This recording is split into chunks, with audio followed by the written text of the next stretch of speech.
Good afternoon. My name is Janak Joshi, and I currently serve in Colorado State House.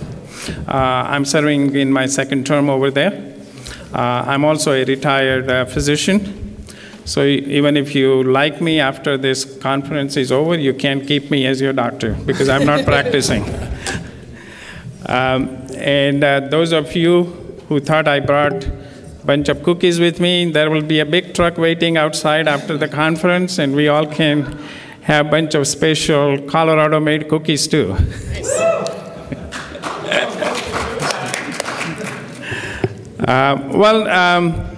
Today's topic is Rocky Mountain High, very appropriate with what has been going on in Colorado, as well in state of Washington too, but I can tell you a little more about what has been going in Colorado.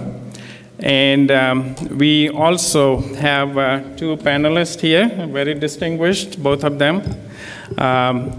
Mary Catherine Ham, you know, she deserves a lot of congratulations today. She got the Best Blogger Award this morning, so that's very good. So actually, I'm very honored to have her on this panel. And then we also have Christopher Beach, and I didn't get your bio until Sure. I didn't know about it until this morning. It was a last-minute addition. Right, so thank you very much for doing it at the last minute. I really appreciate that too. So let's kind of give you just a little background about Colorado. Actually, in Colorado, we had passed about medical marijuana back in the late 90s, and for almost a decade, it kind of sat there, didn't do a whole lot of things. Nobody really bothered about it. People would go to some doctors because not everybody was interested in giving out the little prescription so people can get their medical marijuana. And then somewhere in the around 2009 and after, the movement kind of began, and we got it going up and running, as you know, last few years. As a matter of fact, it has become like a cash crop for state of Colorado. I mean, it's a big business now. Even doctors, very few of them, you can practically count on your fingers, who were giving these medical marijuana certificates were making close to $1 million a year in cash. But we had a lot of issues with the federal government because it was illegal, according to the federal government, to use it or sell it or do anything else with it. So that's where we got into problem. Until the people passed it, majority passed it. So now the recreational marijuana is also out there. And then it was sent back to the legislature what to do in terms of the rules and everything else. So as we go through the discussion and as the questions come up, I will answer a few of them as I know. And in the meantime, we are going to be talking whether this is a good idea or this was a bad idea and why, and that's what we'll be doing. So with that, I think we'll go with you, Mary Catherine, and please tell us why you think you don't like it. No, I'm pro. Hello, everybody. I'm Mary Catherine Ham. It's great to be here with Christopher Beach, who I want to commend. He has been Bill Bennett's producer and right-hand man for how many years now? For about 5 years. Which is an early shift. Yeah, I got up around 3:30 this morning. Yes. So I've got a head start on you. I used to do that shift. It's no joke, and Bill Bennett is no joke. So thank you. He does a great job. Glad to be here with you guys. I am in the pro-legalization position. I recently became an accidental spokesperson for this position by having a very loud argument with Bill O'Reilly about it on national TV. Up until that point, I had not been identified as a pro-legalization person, but that was my point of view, and so now I'm the weed girl. I'm generally, I try to be lighthearted in my presentations. Now that I'm speaking about marijuana, I have to be careful not to be too lighthearted, lest everyone believe I am a stoner. Because that is many people's first thought. And I hope that in a room of conservatives and libertarians that you will keep my good faith in mind and accept the fact that much like with gun laws, you can be pro-legalization, pro-freedom without actually employing that freedom in your personal life. I guess the way I came to this, and I haven't always agreed with this position, but I think over the years, I had just learned about the war on drugs. And I guess my central pitch to conservatives and libertarians obviously, some of them don't need to be convinced about this, but when it comes to conservatives and talking to them is, here's a giant federal program, the war on drugs, that when you look at polling, some 80% sometimes of Americans are skeptical of how it's working. And I think that's a fair assessment. I'm not sure that this giant program is working to do what we want it to do and to keep kids safer and to keep drugs out of people's hands. Even in Texas, which we can agree is no liberal oasis, some 70% of Republicans and Democrats, I think it's over 60 or 70%, believe in being more lenient toward nonviolent drug offenders, allowing for some treatment options as opposed to putting them in jail. The point being that many people have this concern about what we're doing currently.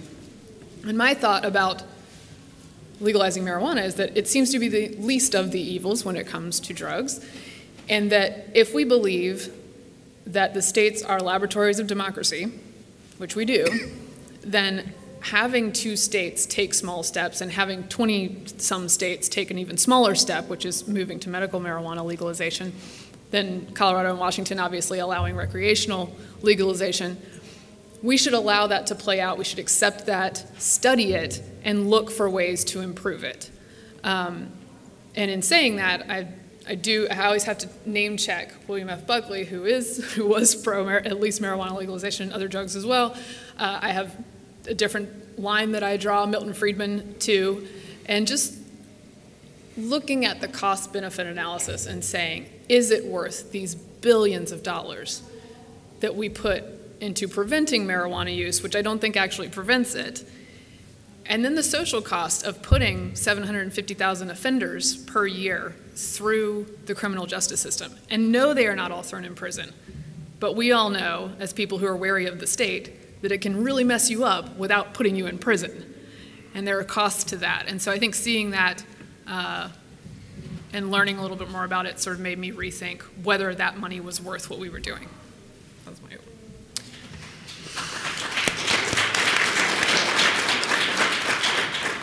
Thank you very much, everyone, for coming today. I just want to start commend Mary Catherine Ham again for winning the Blogger of the Year award. Thanks. I hope there's not a Stoner Blogger of the Year award. Yes. We'll find out. Everyone, if you do not read her stuff at Hot Air, you should. It's invaluable to the conservative movement and just a great resource.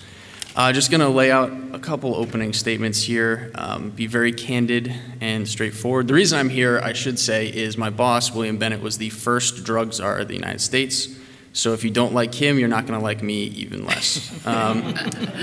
But I'm here in his replacement. He could not make it this afternoon.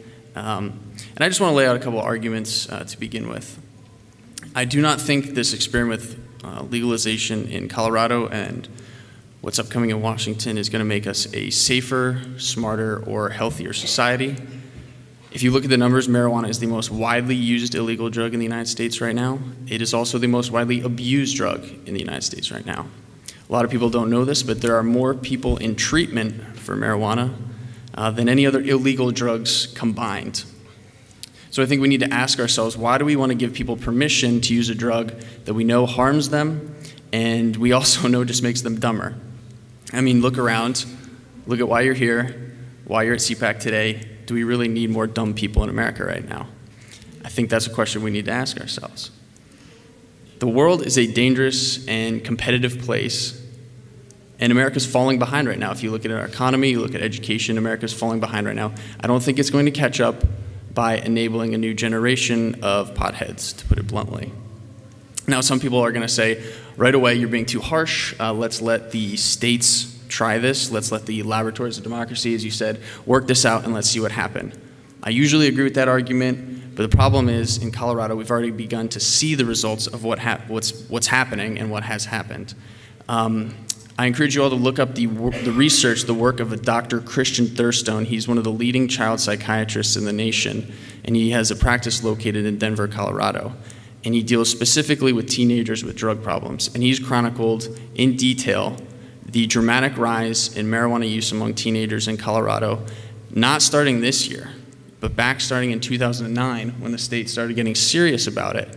And he's tracked that. He's tracked the dramatic increase, and he projects that it's only going to get worse as time goes on, and now that they've fully legalized it. One of the realities in this debate is that many of the states and locations in this country that have tried this have gone on to regret it. They've gone on to try to roll it back, to put the genie back in the bottle, or the bong in this case. The best example is the state of Alaska. In 1982, Alaska legalized the possession of marijuana up to 4 ounces. They had the most liberal laws of any state in the country when it came to marijuana. And you would think if there was any state in the country where legalization might work, it would be Alaska. You know, you're out in the middle of nowhere with grizzly bears and mountains. The only person you're probably going to hurt is yourself. But even in Alaska, it didn't work. In less than 10 years, by 1990, the people of Alaska passed a ballot initiative recriminalizing the use of marijuana. Why? Well, for several reasons, but one of the big ones was that the use of marijuana among teenagers in Alaska more than doubled the national average in that time. So I think this is a dangerous precedent to be looking forward to. I also think the medical science when it comes to marijuana and the dangers of marijuana is very clear. And I'm talking, this is science from Columbia University, from Northwestern University. This is not someone in a basement growing leaves under a lamp. This is serious science. That marijuana has serious effects on the human brain, especially young people. And if we think about it, the human brain is the most valuable asset that we have as a country, and we should do everything we can to protect that asset. I'll just close with this for now. Someone once said, having an open mind about new things is good. We should have open minds, but not so open that your brains fall out. And I think that a lot more brains are going to be falling out if we continue these legalization experiments around the country. Thank you very much.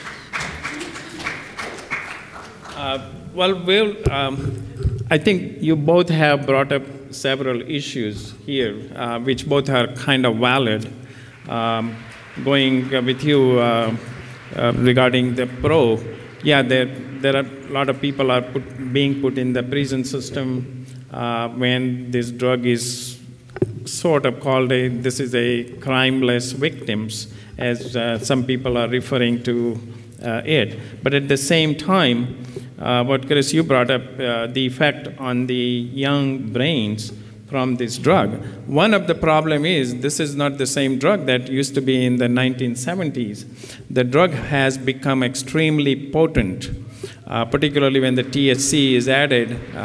It's much stronger drug than it used to be.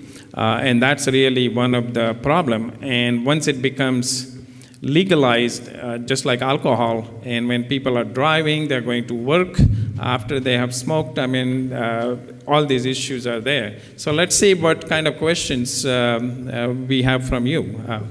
Go ahead. Hi, I'd like to pose something for you to think about. Over the last 50 years, we have been trying to reduce smoking in this country. successful, you are considering the neurologic, psychologic effects of marijuana. I am a retired toxicologist.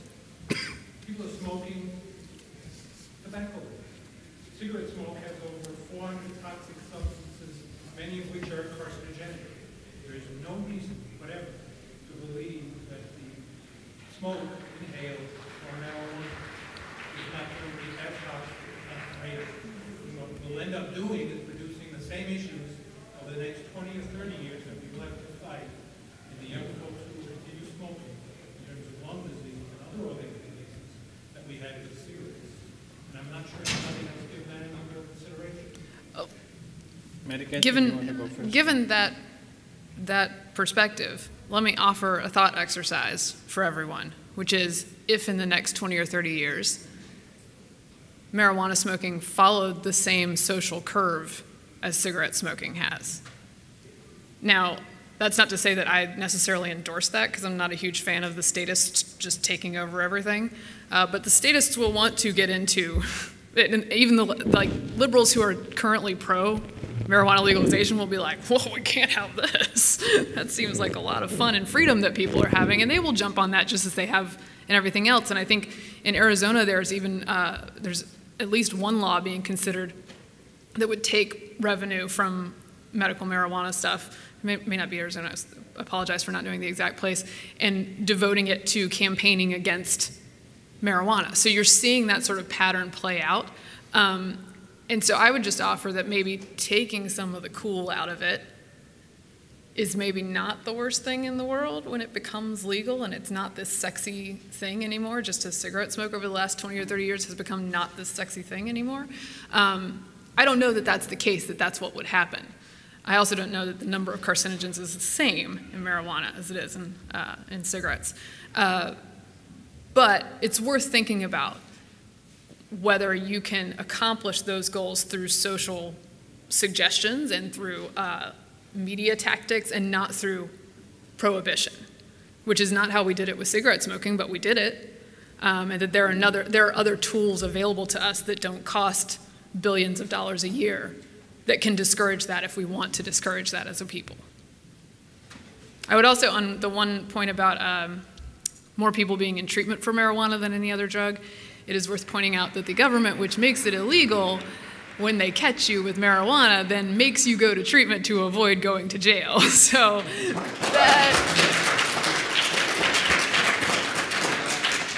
that is part of the reason that those numbers are large.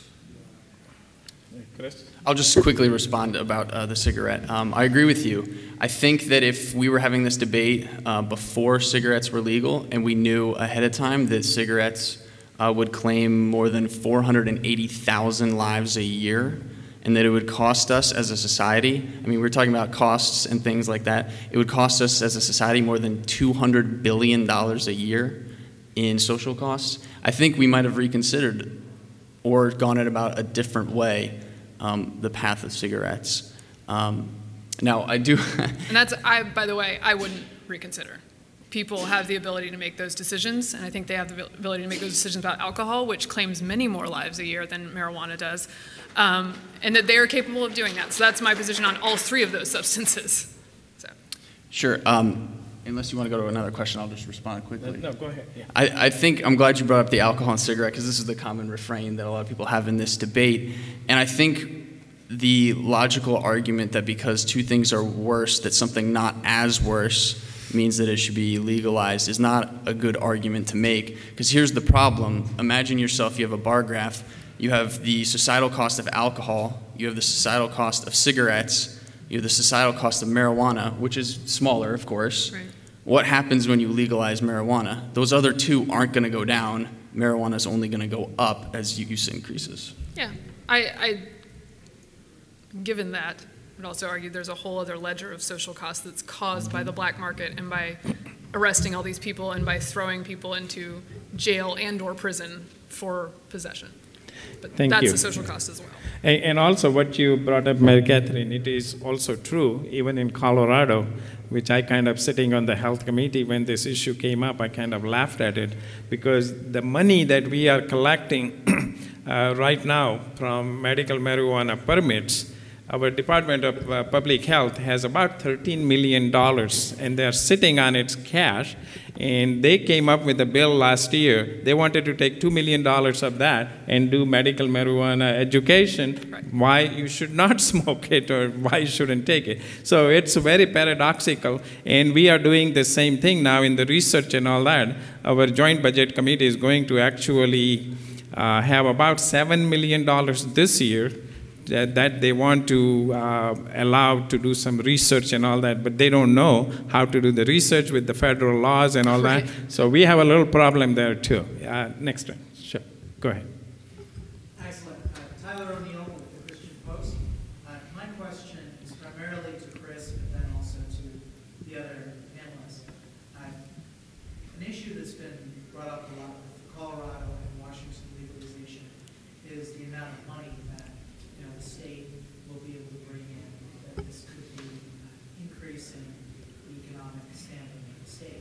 And I'm wondering if the same thing happened in Alaska and then had a negative effect, or how those two cases connect and what you've seen in Colorado over the past few months. Sure. To be honest, I don't know the numbers in Alaska. I don't think the revenue had much to do with it. I think more of it was a public safety issue, public health issue. But in terms of revenue, I mean, I would go to the source. Governor Hickenlooper, the governor of Colorado, was at the National Governors Association meeting, what was that, a couple weeks ago? And they asked him about how it's going, and he basically said, pretty much came out and said that states should watch closely but should not look at this in terms of revenue. That's what the word straight from his mouth. And I think that's because one of the reasons we don't know the societal impact of marijuana is because it's illegal. And we don't know what's going to happen when we open up Pandora's box and what's going to happen when many more people start to use the drug. You've already seen in the past decade the number of car accidents and car crashes related to drug driving has tripled in the last 10 years. Before there was all these medicinal marijuana experiments, before there was this big increase in marijuana, we didn't know that. So I think as this experiment continues, we're going to find out a lot more things that we didn't know in the past. And I think the costs are going to increase, and I think in the end outweigh any potential revenues that the state could bring in. Real quick. First of all, I would like to applaud Governor Hickenlooper because I'm in favor of any Democrat saying the sentence, you shouldn't look at this for revenue. It's an amazing breakthrough. And I'm not a huge fan of that argument in general just because I'm not interested in them having all that much more revenue. But if that's part of the process, I think it behooves conservatives and libertarians to go, hey guys, you've got $100 million coming in. How about you not spend this over here? And I think you can make the argument that it can be used for things instead of taking money forcibly from you when there's revenue coming in other ways. And as many of you know, last November in Colorado, we passed the tax on marijuana. And it's going to be 25%. We have 15% excise tax and 10% sales tax, which is even higher than probably the alcohol. And it's going to raise close to, I mean, we thought it will raise about $80 million. It looks like it might be higher. And the way it was sold to people, that half of the money will go to the schools for capital construction and all that. And I think at this point it looks like it might be more than what we had estimated. We are supposed to be finding it out in about 10 days what the numbers are, and you will have a little more information at that time. Leo Domowski, Libertarian candidate for Attorney General of Maryland. My question is, we have the highest incarceration rate in the world in the United States. Higher than Iran, higher than China, higher than Cuba. We have the highest use of marijuana in the world. We have the highest use of cocaine in the world. Is that what is succeeding? Is that a successful government program if that's a drug war? It costs $38,000 to keep a man in prison in Maryland for a year. Prisons are filled with nonviolent drug offenders. Until you take the money out of the drug war, the only way to do that is decriminalization. Until you take the profit motive away, there will always be an incentive. It's just a question of who will make the money. The violence in the inner cities due to drug wars, I mean, so what's your, just keep arresting people, ruining lives? Our last 3 presidents were drug users, which in and of itself may know why we should, but I mean, how are we going to get out of this mess? By continuing to completely fail. Look at Portugal. They decriminalized 12 years ago. It's been a complete success. I don't know about complete success. You should look at the violence rate with drugs in Portugal. I believe the last time I checked, according to the World Drug Report, they had one of the highest drug crime, violent crime rates in all of Europe. But a couple of things. This notion that we just throw people who smoke pot or have pot in their pocket on the way to work or something, or on the way to class, just throw them in prison, is not true. Less than 1% of the population of state and federal prisons are people who have been convicted of marijuana possession. And a lot of those people, a lot of that 1%, are people who were convicted of something of a greater crime and bargained down to that penalty. So I don't think that it's true that we are just going around arresting people. The other problem I have with that argument is, let's say, I'm completely open to a discussion about the criminal justice system and how we handle these things. The problem I seem to have with some of the libertarian arguments is they say, there's a problem, let's throw the whole system away and let's just legalize the whole thing. I don't think that's the exact solution that we're looking for. Another point about the war on drugs, yes, it is expensive, but yes, it has worked. Working under the first drug czar?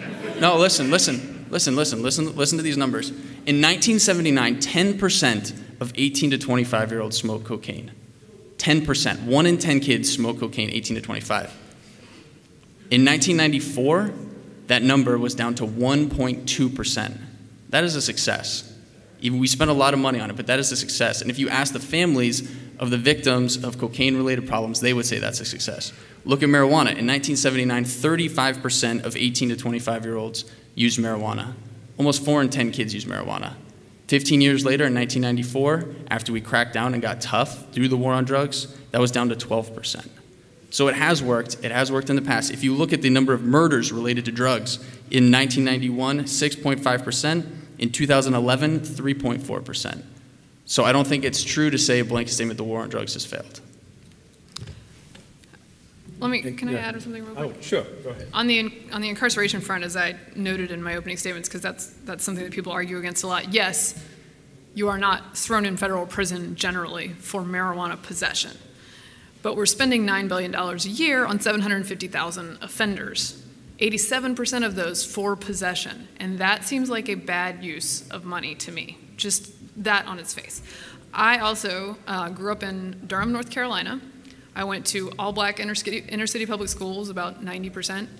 And in looking at the friends that I grew up with, young black men, black offenders are far more likely to be arrested for marijuana use than white offenders, and it's a matter of like, well, the parties in the suburbs maybe aren't being trolled by police. Maybe they aren't showing up, but these other neighborhoods are.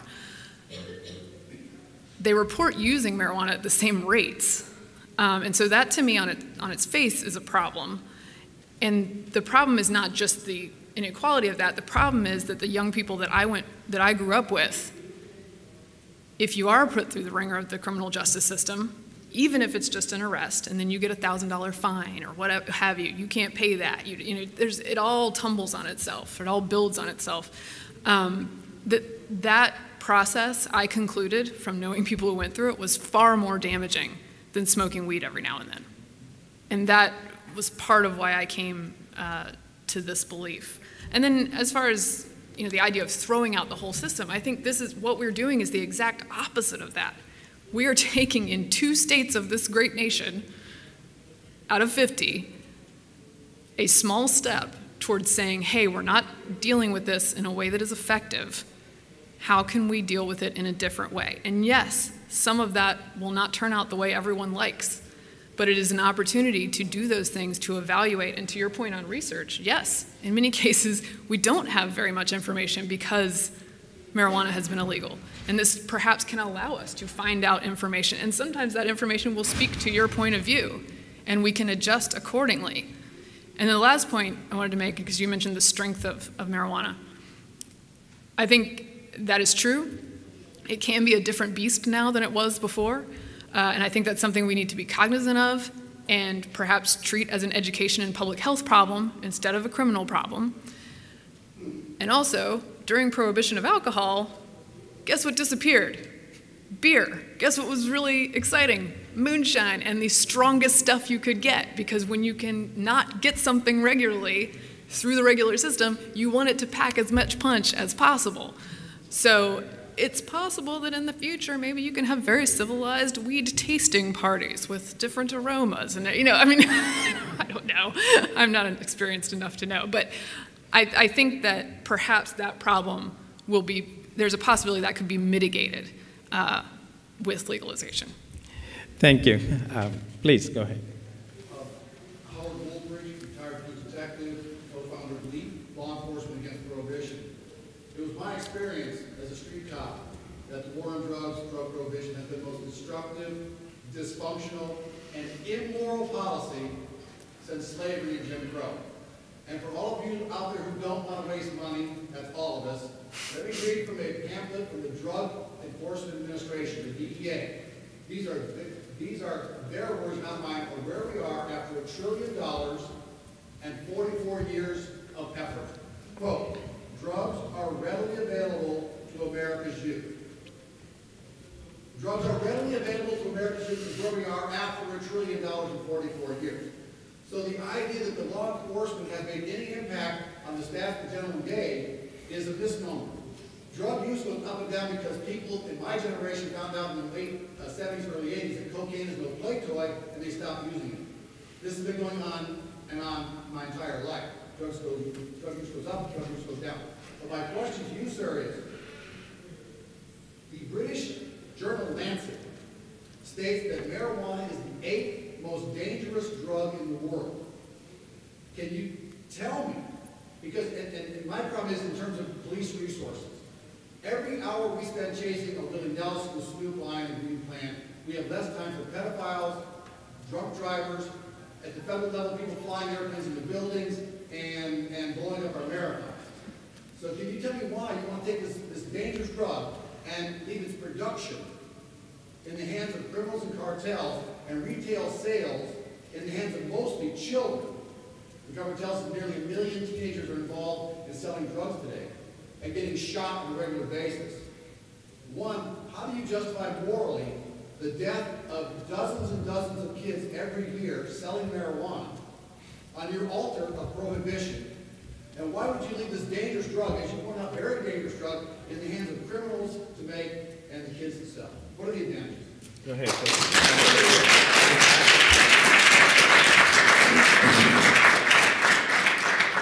I guess he came ready for this debate.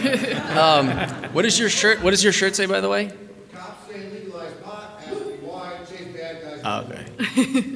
I would say don't smoke the evidence either. It was just a joke, just a joke, just a joke. 35 years in Michigan State. There's lots of smart people who use marijuana in college, going on to be very successful doctors, lawyers, union chiefs. You've got Michael Phelps, et cetera, et cetera. This is a red herring that marijuana makes you stupid on a regular basis. If you get drunk, you are as silly as you are with your eye on marijuana. Most people drink and want to be successful. Right. I would say Chris has to say. I would say it's the case of insufficient options, as you might say in philosophy. Just because alcohol, I agree, alcohol is bad and it has a terrible impact on society. But the fact that alcohol is bad doesn't mean that marijuana, which may be slightly less bad, should be okay. I don't think two wrongs make a right. Now, in terms of prohibition, those stats I gave you are pretty darn compelling. And prohibition works. It's been proven to work. You know, when you ask someone, how do you keep marijuana out of the hands of young people? You don't make it legal for young people to have it. That's the same principle. That's not what anybody's suggesting either. Nobody's suggesting that anyone underage. No, I understand that, but I'm talking about in the terms of logic. How do you keep it out of young kids' hands? You make it illegal for them to use. Right, and under both regimes, it will be illegal for them to use. Right, I'm trying to make the comparison in a broader sense. Okay. We'll go on. But one other thing about prohibition. you've seen drugs become more easily to use. I think those stats, it's gone up and down, it has gone up and down. I think that's because under many administrations, we've taken our eye off the ball when it comes to drugs. I think you saw the cocaine epidemic in the late 1980s. We cracked down on that. We cracked down on that through multiple things, through tough enforcement, through public education, and with the help of our cultural elites. Look, a lot of people made fun of Nancy Reagan's Just Say No campaign, but I think it worked. I do think it worked. If you look at the numbers, I mean, these are the numbers I got from my boss, the drug czar. I think it worked. The problem is that prohibition doesn't work when you start to get mixed signals. And you start to get mixed signals from cultural elites, when you start to get mixed signals from Hollywood, when you start to get mixed signals in schools, then I don't think that prohibition can be as effective. I think prohibition needs to be an all-out assault on the war on drugs, not just, okay, we're going to dump as many police officers here in this one case to work on it. You also have to have the cooperation of schools, you have to have the cooperation of parents, you have to have the cooperation of the people who shape the culture. When you have movies out there, I mean, just like Knocked Up and other movies that glorify pot, the kids watch these movies in high school more than they read their history books, more than they read their health books. That's going to have a bigger impact on them than sadly, in many cases, any law enforcement will. Yes, but I appreciate your question. I watched Friday about 30 times in high school, and yet I do not smoke weed now, so they're not necessarily linked. But I mean, that's as with the culture, I'm happy to have a public advocacy campaign to just say no, right? That's fine with me. I'm happy to try and encourage cultural elites to argue that marijuana use for young people specifically is dangerous and can be problematic. I'm not sure how you do that. Certainly don't want to do it through regulation of pothead movies. They're going to exist whether we want them to or not. But I think there can be a way of doing that without spending this outrageous amount of money on what we're doing now. Okay, go ahead, sir. My name is Matt Feeney from Reason Magazine. A quick question to the gentleman on the panel. Last year, there was a report that the government published that stated, and this is 12 years after decriminalization of all drugs, that Portugal has low incidences of narcotic-related violent crime. So I'd be really interested in the data that you have on that particular country. But broadening more globally, I'd like your opinion on countries like Thailand and Singapore, which punish drug selling with the death penalty, and they still have drugs. I'm just curious, like, what would it take, like, economically, violently, law enforcemently? We've tried, I mean, globally, people have tried killing everyone, and they catch selling drugs. We've tried locking them in cages. I don't understand what your proposal is. And it's interesting, I think, that you pointed out that alcohol is a dangerous drug. So during Prohibition, would you have advocated against repealing Prohibition? Because it's okay to say, well, in hindsight, but why not? I'm just, two questions there. Okay, lots of questions. Go ahead, please. Lots of good questions. In terms of Singapore, which I think is the most interesting, because as you said, basically, if you get caught in Singapore with trafficking any drugs, you're basically put to death. Now, no one here is advocating that in any way, although the numbers in Singapore, I mean, drug use is extremely low. Last time I checked, of industrialized nations, it had the lowest drug use. Also, interestingly enough, Singapore educationally is, last time I checked, 1 or 2 in the world educationally wise. I think that's because its students aren't having to deal with passing drug dealers on the way to school, aren't having to worry about, I mean, there's just a story the other day of 3rd graders in Northern California busted for smoking pot in a bathroom, 3rd graders. So I think in regards to Portugal, which you mentioned, I think we have to wait and see. I think that's a very interesting case. But in terms of other countries, like look at Amsterdam, what it did. Amsterdam famously opened up its city to marijuana, allowed it. However many years later, decades later, now with an influx of crime in Amsterdam, they've had to completely kick any foreigners out of their pot shops. They're now only allowing citizens in Holland to go into the pot shops in Amsterdam because of the influx of crime. Another example, if you look in the city of Los Angeles, which sort of led the nation in medicinal marijuana, they've tried to roll it back. There's now some 850 illegal marijuana medicinal dispensaries in Los Angeles, and just in 2013, 63% of Californians passed and supported a ballot initiative to rein in the medicinal marijuana industry. So I think where you see these growing industries, I think you see over time, after the results come in, I think you start to see a pushback. Well, and to me, that's an argument for allowing them to experiment, and that democracy is self-correcting in some ways, and to not be so worried about that, and to allow the free people of America to experience these things, to study these things, and being confident that they're smart enough to end up with a system that works instead of the one that overwhelmingly Americans believe is not working now. And that's the main issue to me, is that, as William F. Buckley said, as conservatives, we want to deal with the problem as it exists. And we want to advocate for laws that work, and I'm paraphrasing, advocate for laws that work. And he often said, don't confuse my position on drugs for being indifferent to drug use. And he thought it was a horrible thing for the most part, aside from several vineyards in Bordeaux, is what he said. But, you know, being able to evaluate whether a law works is an important part of being conservative or libertarian, and reassessing, and that's what these states are going through. And that's fine with me. And that's some of the issues we are dealing with in Colorado too. For example, most of the public places, the marijuana is still kind of banned. So DIA, in particular the Denver airport, has made it very clear they will not allow any kind of marijuana possession or anything in the airport. In Colorado Springs, we had it, and just last week the city council said now in the city building, if anybody is caught doing it, they're not going to allow them to smoke. But if you have marijuana on your body, they're not going to do anything about it. So, I mean, you are right. We are learning. I mean, this is like another experiment. Please, go ahead, sir.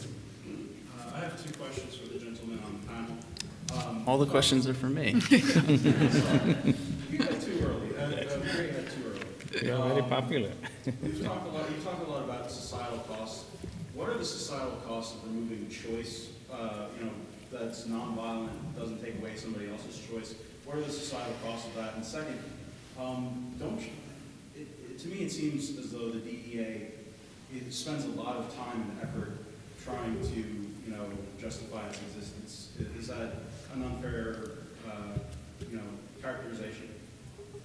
Okay, to your first question about, actually let me handle the DEA one. I think if you look over, like the gentleman said before, over the course of the past 2 decades or so, 3 decades or so, you do notice that the use in drugs in the United States in particular does go up and does go down. And I think that's because certain administrations have cracked down on this harder than other administrations. I mean, you look at the DEA and the problems that it has with Mexico in particular, and the drug cartels there.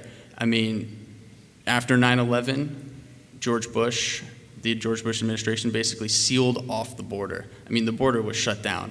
After 9/11, we shut down the border, we shut down the Mexican border, we shut down the Canadian border, we shut it down.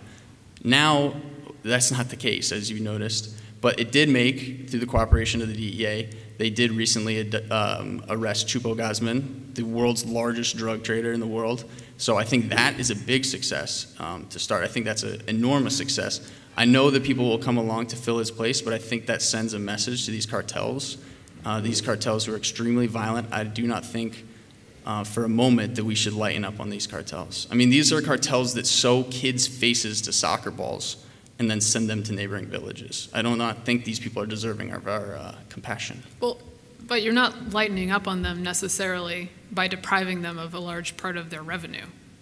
Arguably, you're making them weaker. So that's a part of fighting them. Just really quickly on that point, I don't think, I know that argument, I just don't think that's going to work. And here's one example. The cartels, the Mexican cartels in particular, are currently making hundreds of millions of dollars off of bootleg DVDs in Mexico and the United States. They're just raking it in right now. I can't imagine what DVDs it is, but they're just raking in the money. And DVDs are legal, completely legal in the United States, completely legal in Mexico as far as I know.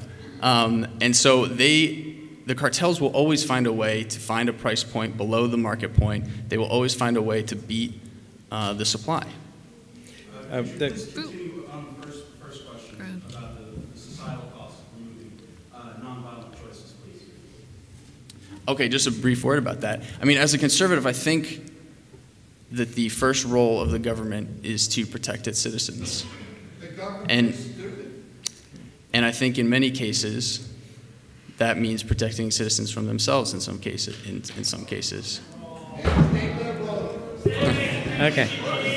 What did I do? Do you want to take a shot at this one? Yeah. I'll let him take also, a shot. Regarding what we are talking about, we have 25% tax, as I mentioned to you, and that is also going to create a problem, as we know, with cigarettes.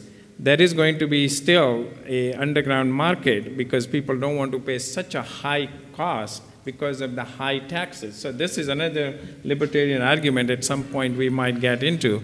And in Colorado, now we already know the cartels have already moved in. I mean, we know that. So again, the experiment is still going on, and we'll see. You can record my response to that as just an emoji frowny face. Okay, ma'am.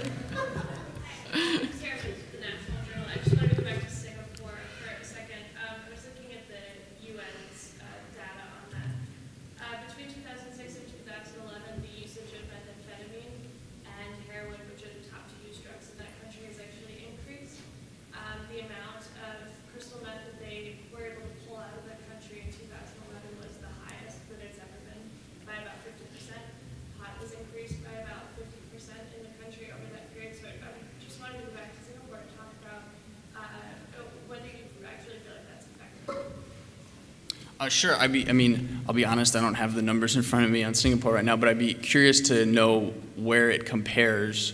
You talked about increases, but where do you know, I'm just curious where it compares in terms of other nations, in terms of drug use. That's not on here, but obviously it would seem that if drug use in that country continues to increase even despite that penalty, I mean, that's the point that you're trying to make, right, is that the harsher the penalty, the less likely it is that the president will continue to use these drugs. No, I'm not saying the harsher the penalty. Look, I'm not up here advocating for Singapore's drug rules at all. I'm not advocating for, the death penalty for trafficking drugs. I don't think it's right to say the harsher. I think it's right to say, I think those on my side of the aisle would say smarter. Look, I don't agree. I don't think that we should just arrest anyone who's smoking pot and throw them in prison. I think that we need a smarter approach to this, a more comprehensive approach to this, starting with schools, starting with the culture. I agree. We can look at Governor Perry's doing some very interesting things in the state of Texas with drug courts. I think there are other ways to handle this problem specifically for maybe someone who smokes pot. You're not going to throw them in prison. We're talking about harsh penalties for drug dealers, for drug traffickers. But no, but I will look more into Singapore. Yes. Yeah, you, go ahead. Hi, I'm Dave Kentmella, formerly intern with the ACLU and the Drug Policy Alliance National Affairs Office. My question, I don't want to grill anyone or anything like that. It's kind of for both of you guys. It's just about, you talked a little bit about Just Say No. I'm definitely part of the DARE generation. I'm sure a lot of you were. There was a police officer in my classroom in 5th grade. I remember exactly what he said. He said, when you guys go to middle school next year, kids are going to offer you cigarettes, they're going to offer you marijuana, they're going to offer you crack, they're going to offer you heroin. You just have to say no, and everybody cheered. It was a big, kind of happy, ending, sort of. But my theory with Just Say No and why it's ineffective is because I think there's a lot of kids that said no about 999 times, and then finally, giving into peer pressure 1,000 signs, said yes. I don't believe they're a bad person. I think, I've played baseball my whole life. If I'm batting 999, I'd be the best baseball player that ever lived. So I think just to roll that into my next point, I feel like a lot of policies aimed at kids, middle school kids, high school kids, they make statements like, well, we want to reduce drug use from 25% of kids who have tried marijuana in the last year down to 15% or 10%. Is that really a win when you go from 25% to 15% or 10%? There are millions of kids, there are millions of young adults. Are we really winning, the war on drugs? Are we really winning, with marijuana prohibition if we are only lowering the number of users from, say, 15 million to 10 million or 50 million to 40 million? I don't know exact figures. But I personally don't feel that it's a win when we're saying, just say no, we're saying don't do it, don't do it, don't do it, and we only lower the numbers to still a huge number of young children. So I just, like to hear you guys' comments and concerns about just say no, dare, and lowering numbers in a way that's not really, in my opinion, doing anything. Who wants to take it first? Do you want to take one of these? Yeah. I think, from my point of view, even if it's not entirely successful, I prefer tackling a social problem. And I think, we can all agree that we don't want to legalize for young people and have, 13-year-olds using legal drugs, just the same as alcohol. And efforts against alcohol are not without their faults. But I think I prefer a public advocacy campaign. It's much cheaper. You can, and I think comes with fewer of the social costs and less of the violence, frankly. When we talk about the drug war and how we tackle it, it is not infrequent that mistaken raids kill people. And sometimes for marijuana. It's like, and those, as conservatives who are cognizant of the power of the state to really hurt people. That's what I like to keep in mind when I'm evaluating this, is like, yes, maybe those numbers aren't huge, although if you look at Radley Balco's work, who I will commend to you as a great writer on criminal justice issues and on this issue, there's a lot of puppies being killed and dogs being killed by cops, and there's a lot of people being killed by accident, and there's a lot of folks who open the door to a cop thinking everything's okay, and get shot by accident. There's a lot of people who open the door to something they think is an attacker because it's a SWAT team looking for marijuana, and they get in trouble. And this is not sort of hyperbole. This really happens on a regular basis, and it's something that we need to wrestle with, because when the state goes on an all-out assault in the drug war, this is sometimes the cost. And when you're killing innocent people by accident, and puppies people, that's a serious cost of what we're doing to fight this. And I just think I prefer perhaps a lighter touch. And I think just a fundamental disagreement between the two of us is if it is less problematic than alcohol, and most cops that you talk to, even those who are who want prohibition of marijuana, will probably concede to you that alcohol causes more violent acts than marijuana use. We can have other concerns about what it may do to people, but as far as precipitating violent crime, alcohol is by far the king when it comes to that. So if it is less problematic, I don't want to go back and ban alcohol. I would like to say, oh, perhaps this is a safer alternative for people who would otherwise consume lots of alcohol. Maybe we should give them this alternative so that they can indulge in that as responsible adults. And frankly, I think that, and this is something that I fought with Bill O'Reilly about, I just believe that American adults, plenty of adults, can consume either marijuana or alcohol or both in moderation and be perfectly productive, smart, creative human beings and add something to our society. Bottom line. And I would rather not mess with them and spend $1 billion doing it.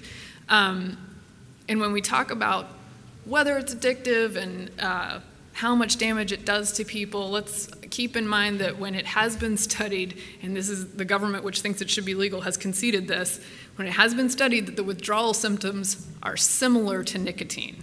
So it's not exactly the DTs. And I think that we do need to keep in mind, if it's on a spectrum, what that means and how we legislate accordingly. Because not everything is advisable for children, not everything is advisable for society, and yet not all of those things have to be illegal. I just want to say one thing about kids, because I think you raised a very interesting point. I think the problem is, and I know this is not the intention of anyone on your side, is that when you legalize substances for adults, it just overall availability increases, and it becomes easier for children to get their hands on it. I mean, we've seen that with alcohol and the problems with underage drinking. But I just want to... In my experience, it was the opposite in high school, but yeah. I mean, not that I know anything about that, Mom and Dad. Yeah, hope they're not listening. But one thing, I just want to just contrast the DARE program and just say no with what's going on in Colorado today. And, you know, I quoted Dr. Thurston, who's already seen a dramatic rise in the use of marijuana among teenagers. And here's why, because marijuana is going to become an industry, a corporate industry in Colorado. And industries know that if you target young kids, if you get them young, you can get them hooked. So already we're seeing on the store shelves in these pot shops in Colorado, instead of Pop-Tarts, we're seeing Pot-Tarts. You're seeing marijuana-infused sodas, brownies, of course. I mean, you're seeing billboards on highways around Denver for marijuana done in cartoons. I mean, these are all things geared towards young people because they know if they can get young people to start using it, they can get them hooked on it, and they have clients for life. And also, but also, what also comes with a corporate culture is liability, people responding to public demands, that the drug war or the drug culture as it exists right now can't respond to public pressure because it's all illegal and underground.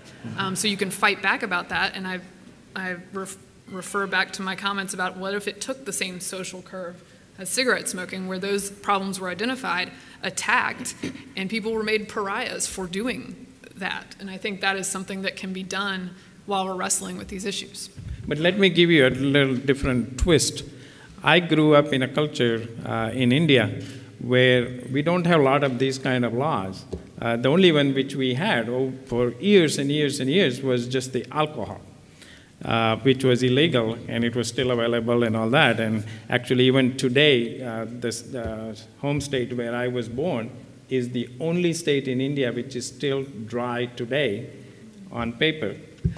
Because that's where Gandhi was born, so they don't want to change that for that reason. But let me go back to marijuana. I mean, growing up, we had all these beggars and sadhus and all these people who smoked pot, and we knew who they were.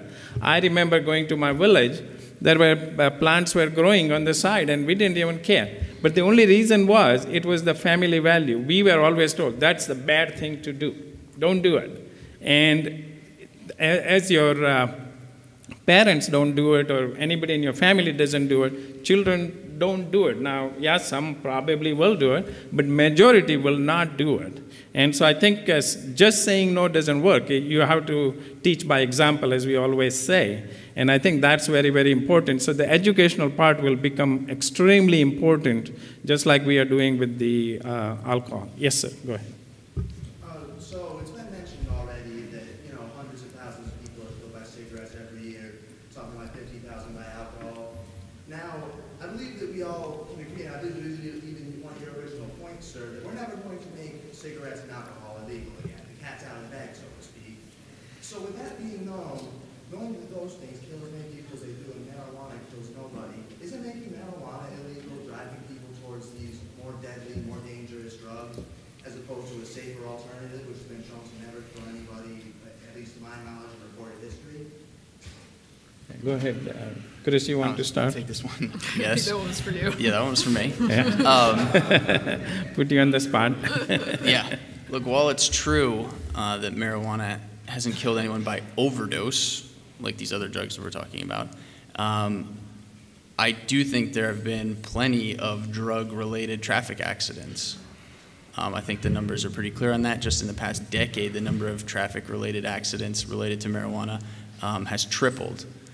So, but as I was saying before, a lot of the problem with this debate is because marijuana has been illegal and its use has been held relatively low, we don't really know on a broad scale what the societal cost would be if people used marijuana the same way that they use cigarettes or alcohol. My point is that it's insufficient options. We have alcohol, we have cigarettes. No, we're not going to, go back to prohibition. We can't get rid of them. But let's not have a third harmful substance. That's the point I'm trying to make. Mary Catherine, do you have any comments?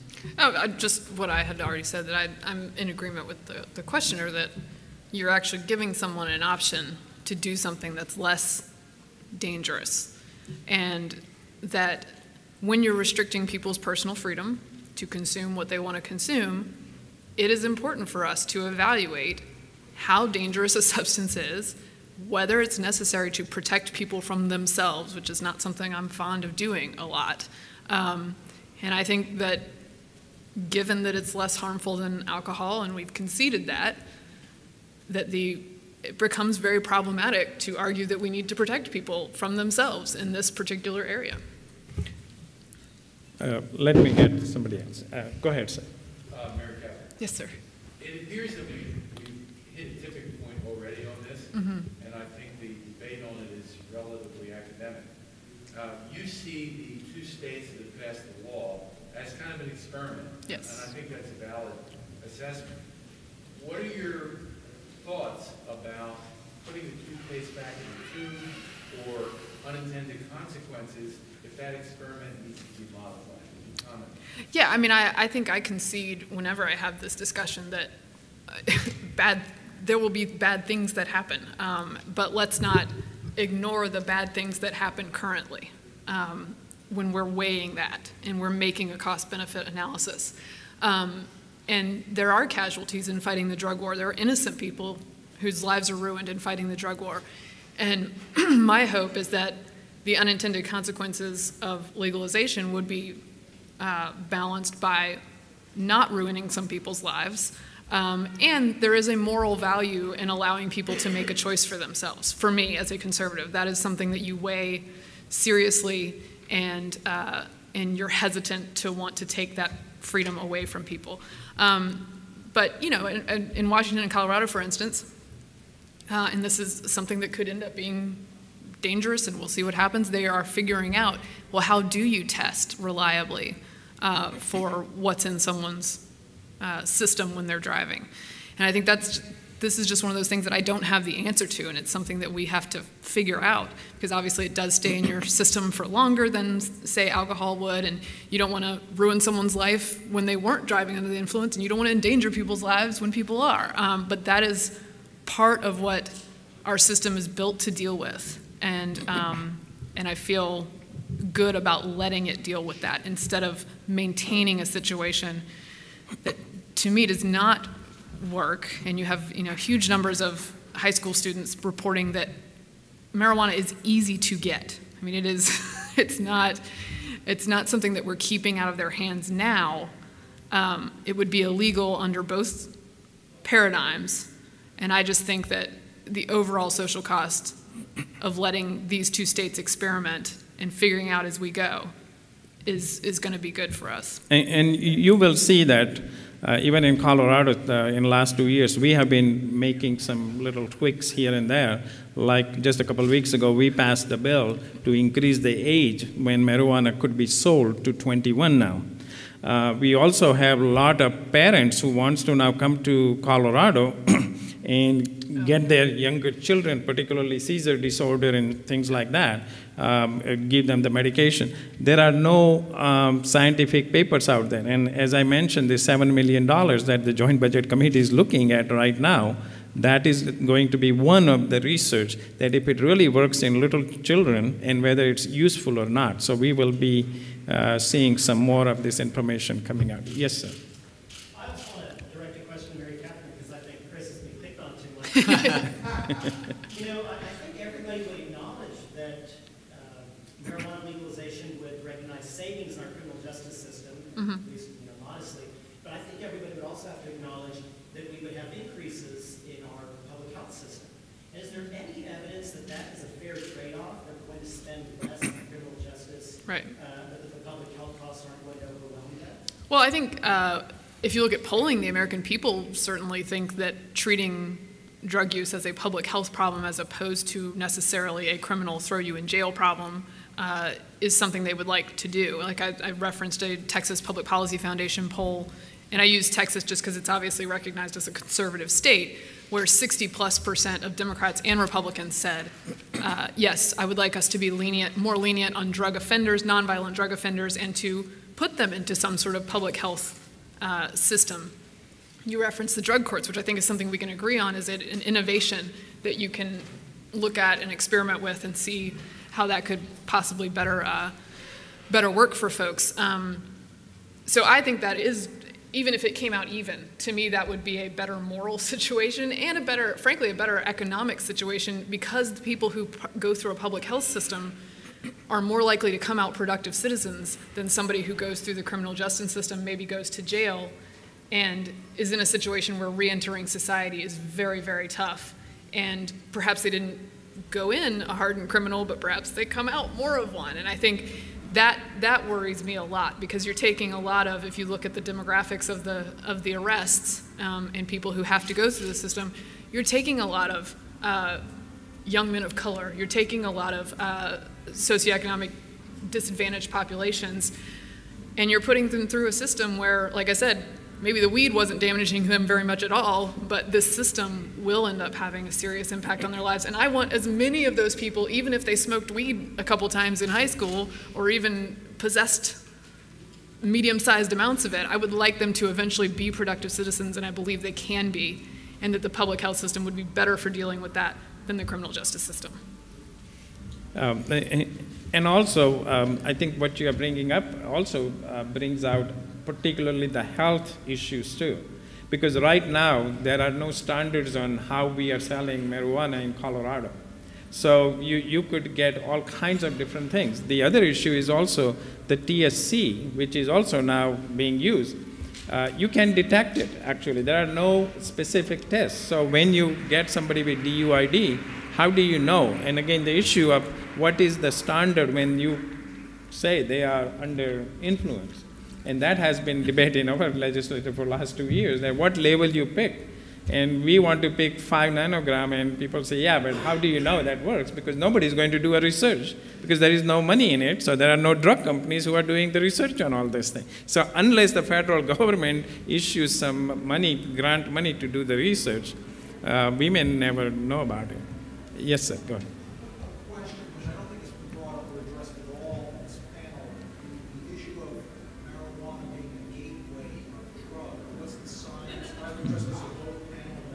What's the science of what studies have been done? Because I think often people who are against the legalization talk about it, but who don't legalize it, its potential to be a gateway to much stronger, quote unquote, stronger drugs. Right. I guess the other thing I wanted to mention, I keep thinking of this for some reason, that the people that are in support of marijuana, you don't overdose on it. You don't have an instance of a celebrity dying like a Philip Seymour Hoffman. When I think of cocaine, and I'm going to show my age here, but I'm going to mention it, I think of Len Bias going over back to 1986, and the reaction to that, you know, a very famous college basketball player on the cusp of a successful professional career, dead of cocaine overdose at like 21 or 22 or 23. So I think with marijuana, you don't have that issue to kind of militate against it. But I think more importantly, you address the gateway. Well, I'll go first, and I imagine we'll just be on opposite sides of this one for sure. And we can do the battle of the various studies. But in general, I think, especially for young people, alcohol ends up being the drug that then, that if there's a gateway, that's the first one. That marijuana, and adult users who still use it, the majority of them do not try other drugs. The majority of marijuana users never try another drug. And then on a sort of markets level, things become gateway drugs to more illegal drugs when you have to go to a sleazy illegal dealer to get your illegal drug who wants to get you into other things. It is not in my anecdotal experience, and I think the studies back this up, that marijuana is necessarily hurtling you down a road to disaster and to heroin use. I think it is a very different animal than those things, and that yes, when people go to a black market, that can become more dangerous, and that's not the entire problem, but that can make you much more likely to get into something else when that's the store. The store has, heroin and marijuana. Well, while I'm here, so I think that is a danger of the current system in the black market, frankly. If it's a danger. To the black market point, yeah, I think we'll disagree on this. I think you're going to have a black market anyway. Look, in Colorado, the tax is 25%, which means that these pot shops are going to have to raise their prices if they want to make a serious profit on this, which means that the prices are going to go up, and there's going to be an easy opportunity. As you said, the cartels are already coming in for them to slip under that price point. In regards to, quickly, because I see a lot of other questions, we're running out of time. So in regards to gateway drugs, I think the science is mixed on this. This is not really a point that I push that much. Because I think it depends on the person in a lot of instances. What is a gateway or what is it? It changes on the person. But I think my argument would be that if you just look at marijuana on its own, on the merits, if you look at what serious medical science, the American Medical Association studied marijuana in depth last year and came out against legalization because of the danger, the inherent danger of marijuana itself and what it can do to the human brain. So I think I would address it more on the actual merits of marijuana itself rather than trying to link things together. And being a gateway drug, I mean, some of the issues we are also seeing, because people are making hash oil out of the marijuana, and they're doing at home, they're using butane to get this thing out of it, because hash oil is extremely concentrated THC. And what is happening? We are seeing now in apartments the explosions now because of the butane. And every week now somebody is blowing up their apartment because of this butane. They are trying to make the hash oil in their own place. Let me take this gentleman first here. Yes, sir, and then I'll come to you. I started smoking pot when I was 11 years old in Parker, North Dakota. And I smoked until I was 20 and then just stopped smoking because it just didn't fit where I wanted to go with my life. Easy enough for me. But it was very easy for me to get. That was the biggest reason I started using weed. It was easier for me to get than alcohol. I mean, I could tell from my folks they could only water down vodka so much before they yeah. So 30 years later, I have a 14 and a 16-year-old. And they tell me, they said, Dad, we can get weed in 5 minutes any day of the week. And I hear the statistics that you've shared and all these good things that have happened, and the billions and billions of dollars have been spent since I quit at 20 years old, and my kids are being, made available 30 years later. My question is, seriously, with all that money and all that time, what has changed? Because I think we're losing sight of what this conversation is about. It's not about is marijuana safe, or is it a gateway drug, or how will the cartels respond. It's the government has proven time and time again over 30 years that they are ineffective at trying to manage it and control it. And so they shouldn't be in the business of doing what they can't do well. And that's what I think CPAC is all about. It's like, like my shirt says, less go, more fun. I'm not saying marijuana is a good thing, and if it was legal tomorrow, I'm not going to start smoking again. But I've seen 30 years of the government fighting it and spending my tax dollars and everybody else's, and my 14-year-old and 16-year-old can still get it in 15 minutes just like I could 30 years ago.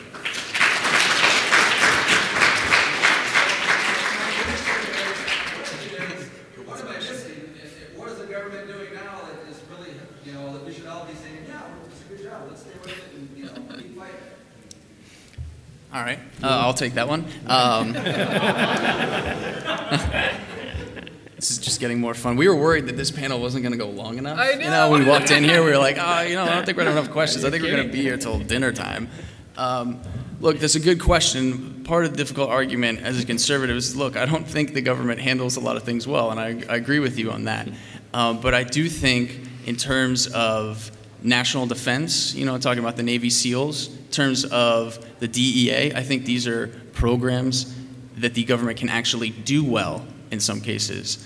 Now, the reviews across the board sometimes have been mixed because, like I said, we've let our foot off the pedal in many cases, and so then it becomes lopsided. It's like a balloon. When you squeeze it at one end, the air moves to another end. But if you look at the numbers when we got serious, when my boss, Bill Bennett, was in office in the late 80s, early 90s, when we got serious about this, you did see drug use go down.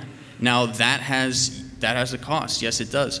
But also increasing use, which is, I'm afraid, going to happen across the nation if we continue this, that also has a cost. And so I think the beauty of this country is now we are in for an experiment where we are going to see which costs outweigh which.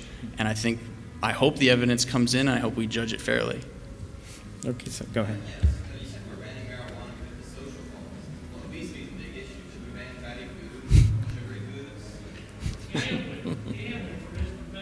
Yeah. I'm not going to touch that one. All right. Go ahead. Yeah. My question really is the scheduled drugs. Marijuana is a Schedule 1 drug, yet cocaine is a Schedule 2 drug. And how many people has cocaine killed with marijuana? I mean, I don't want to talk about, we've already basically stated what's worse. Right. How can the federal government run a program well if marijuana is a Schedule 1 drug? Yeah, I mean, that's one of my concerns about this is, we need to make these evaluations and we need to make them accurately based on how dangerous things are, or else you get into trouble. And I think one of the problems with the federal government, for sure, in general, is just adding and adding laws, and things are more and more things are illegal. So the more we can look at a problem and say, okay, should this have a penalty that is so high? Should this be a felony? Should all of these things be illegal? I think that's something that, as conservatives, we should embrace. And frankly, on this issue, with liberals, can say, maybe you should apply this lesson to other areas of your life. Like, you're all for evaluating whether this should be banned or not. Let's follow this track. And so I think, as a conservative, I'm overwhelmed in learning about how basically they can find any one of us in this room doing something illegal with the number of laws that are on the books. And that's not a healthy situation. And so, and this is just broader than the drug war, but anything like that where we need to evaluate, why is this illegal? Does it need to be illegal? Does it need to be illegal at this level? That's something we all need to be comfortable with, and not be overcome by like, but it could be scary if it's not illegal. Well, that's not a good enough argument. Have any comment? Just a quick comment. I think a lot of the supporters of marijuana legalization today are driven by this notion, or sometimes rightful fear, that the government's just going to come sweeping in and bust you because you're smoking a joint on your couch. I don't think that is the case. I don't think the evidence supports that. Look, this gentleman said, that his kids were able to get it easily. We're not locking up people for simple possession of marijuana or just smoking it. And I think we just need to put that in perspective. I mean, you look at the numbers and it just does not support that conclusion. So I think we need to put that in perspective, that the government isn't coming after everyone here. What we're talking about is sensible alternatives, and talking about a drug that is harmful, that the medical science has proven is harmful, and trying to keep that out of the hands of more people. I think we'll take one more question, and let's say somebody who hasn't said, you go ahead. Yeah. Yes. Okay, so in response to the argument that we don't lock up maybe, I don't know, the majority of people just for smoking joints, but isn't it also true that even if we don't lock them up, we still subject them to the trauma of the court battles of many thousands of dollars, legal fees and stuff like that? Is that really an appropriate thing to make a stressed out, anxiety-ridden teenager go through just for smoking a joint? I don't know any teenagers who are smoking joints worried about court costs or anything like that. I'd be interested to see the data on that. I don't think that's the case right now, and I think it kind of distorts the argument when we have this notion that, we're just going after kids in the street for, smoking a joint. I think we're trying to, at least I'm trying to have a conversation about marijuana use on a national level, on a significant level. You're talking about where the punishment fits the crime. That's what I'm trying to just put in context for that. Do you have any comment? Yeah, I think, I've made the point, but 750,000 a year are arrested for marijuana, 87% of them for possession. And my point to counter yours is that, yes, the criminal justice system is a giant pain. It can damage people's lives in very serious ways. A simple arrest, certainly a drug arrest, you can lose your job. You can lose your job because you had to go to court. You can lose your car because you can't make car payments because you had to pay $3,000 to the government to get out of this. And so I think we need to be mindful of those costs. In addition, even if you don't end up in prison, those are serious things, especially if you are starting off pretty low on the economic ladder and you don't have a lot of wiggle room. So that's not something to discount. And then one last point, which is that I think in my argument with Bill O'Reilly, he sort of advocated for this, where he said, like, look, if you're an adult smoking weed in your house, we don't want to bother you. which seems to me to be sort of pro-legalization. But what I don't want to do is come to a situation where we go, we're just mocking the law. Like, there is a law, but we're not going to follow it for certain people. We're not going to if, in fact, Bill O'Reilly does not want to bother people in their homes for smoking marijuana, then it follows, adults, then it follows that maybe it should be legal for those adults. Not that we should ignore them in order to keep this idea that it should be bad for kids. I think we can legalize and maintain that idea and advance that idea. So that's my concern about saying, well, we're not locking up everybody. Well, if the rule is that you're supposed to lock up everybody and you're not, then what does the law become? And that's a concern. I think we are getting to the end of our session. I think we'll be hanging around, so anybody who has questions will be happy to. But 30-second wrap up, Chris. Oh, just a quick closing comment. Look, I appreciate everyone coming out for this debate. It was a good debate. The beauty of America is that these states can experiment with this. These are the laboratories of democracy, and we will see what happens. My worry is that we have a dangerous substance in alcohol, a dangerous substance cigarettes, and that we're going to now add a third dangerous substance in marijuana, and I'm afraid of the effects it's going to have society, not just in terms of drug driving, things like that, but in terms of education, in terms of healthcare, in terms of work incentive. I mean, look, America is falling behind in the world right now. If you look across the spectrum at our economy, at our education, I just don't think we can afford to have more people on marijuana. Thank you. Mary Catherine. Yeah, I think I've said most everything that I need to say, and I would like to use my time to commend the writings of Radley Balco, formerly of Reason, formerly of Huffington Post, now at the Washington Post, which I'm very excited about, who covers not just the drug war but criminal justice issues in a way that I think he's certainly libertarian, but for conservatives it's a great way to sort of become educated about the real downsides of trusting this particular area of the state too much. They really have tremendous power to ruin people's lives, and we need to be cognizant of that and fight for those people.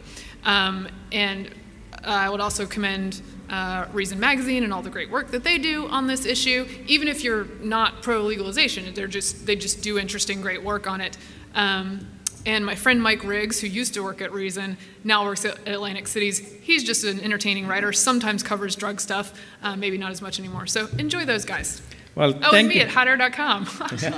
Well, thank you very much for coming here, and I want to thank CPAC.